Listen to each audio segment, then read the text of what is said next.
ceux qui refusent de voir la nécessaire lutte contre l'antisémitisme instrumentalisée pour faire taire la critique de la politique génocidaire israélienne et réduire l'impuissance du mouvement de solidarité avec le peuple palestinien. Et si notre collectif peut se faire le porte-parole de milliers d'habitants de ce département qui partagent notre préoccupation, sa démarche ne peut pas remplacer leur mobilisation.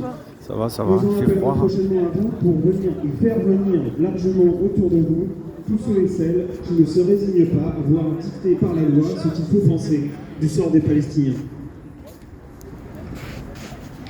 En ce début d'année 2026, il y a cependant une urgence encore plus urgente.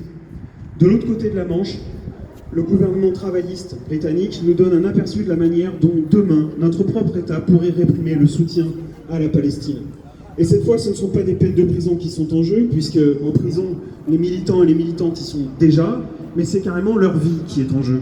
En effet, 8 membres du groupe Palestine Action ont commencé le 2 novembre dernier une grève de la faim.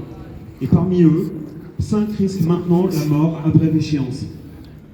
Pour comprendre comment on en est arrivé là, il faut remonter à l'année 2020.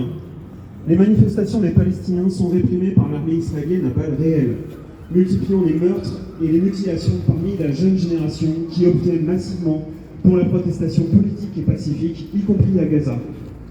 Constatant l'incapacité chez eux, au Royaume-Uni, du mouvement de soutien aux Palestiniens à enrayer l'aide militaire occidentale à Israël, plusieurs dizaines de militants britanniques, certains venus du mouvement écologiste Extinction Rebellion, fondent le groupe Palestine Action. Celui-ci cible les usines d'armement travaillant pour Israël au Royaume-Uni. Les activistes pénètrent dans les sites, les paralysent de diverses manières ou détériorent des matériels militaires de pointe utilisés pour massacrer les Palestiniens. Mais lorsqu'ils passent devant les tribunaux, leurs avocats réussissent à faire jouer une disposition particulière du droit britannique, la lawful excuse, qui signifie que dans le cas de dommages uniquement matériels, et en fait